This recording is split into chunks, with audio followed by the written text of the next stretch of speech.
What's up, dudes? We are back for week 2 of Sons of Hat NASCAR 2025. Very eventful week 1. We're going to get into that in a minute. Sorry for the late video. Had a newborn 4 days ago, so it's been a little hectic the past few days, but we still got time to make you guys a video.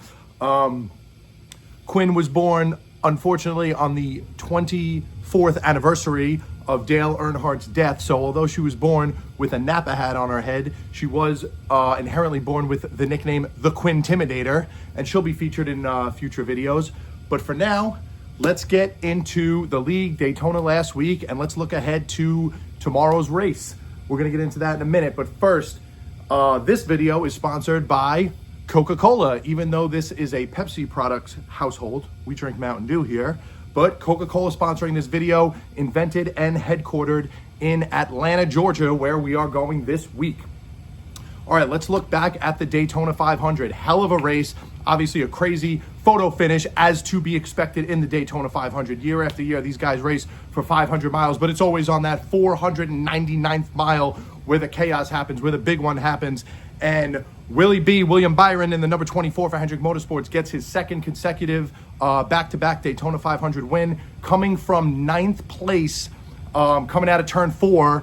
Absolute mayhem up at that start-finish line. He was able to squeeze by it all and pick up his first victory of the year, second Daytona 500 victory. He is your current points leader. So congratulations to him in the number 24 team. But this was only week 1. We got a lot of racing left this season. So speaking of the racing this season, let's get into our league. So only 1 week in, but Bobby in first place with Day After. James and Jay in second place with J&J Auto Body. Myself in third place with Chasing the Cup. Victoria in fourth with Victoria Lane. Those are the current people in the money for the payouts. Top 4, the highest week, obviously, after only 1 week, goes to the leader of our league, Bobby, with Day After. All right, let's talk about Atlanta. What do we know about Atlanta? Fast track. Super fast track, especially since they repaved it a couple years ago, completely reshaped the surface of the track, which now races like a super speedway.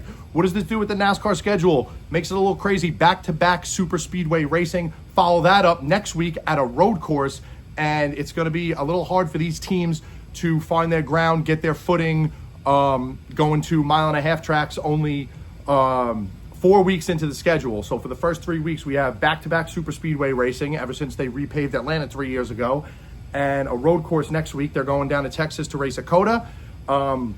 After that, the schedule will kind of settle itself down, but these teams got to figure out where they're going and find their footing and try to gather as many points as they can in these crazy races. The Daytona 500, obviously mayhem, more mayhem to be expected at Atlanta.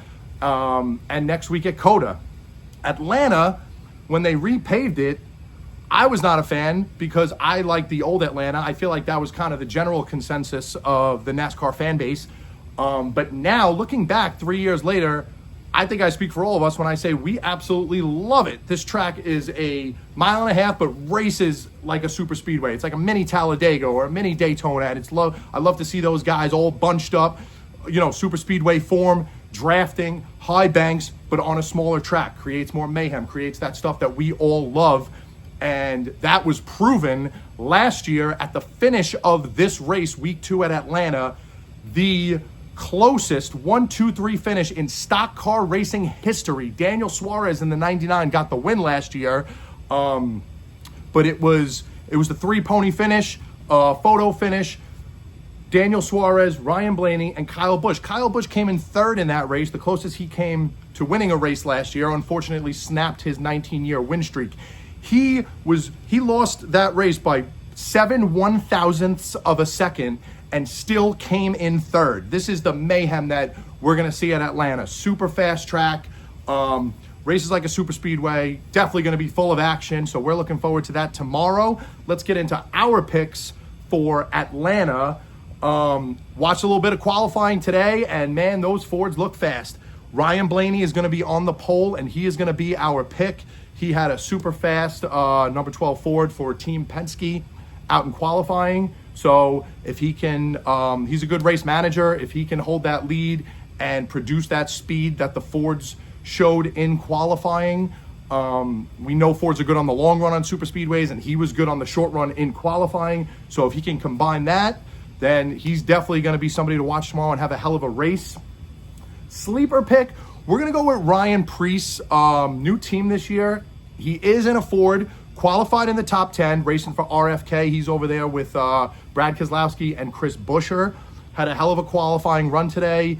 Those Fords are going to be up front, at least in the beginning of the race, working together. So he's a guy we usually don't see at the front at the end of a race because he's too busy flying his car off the track into the crowd and getting concussions and getting carted off in an ambulance.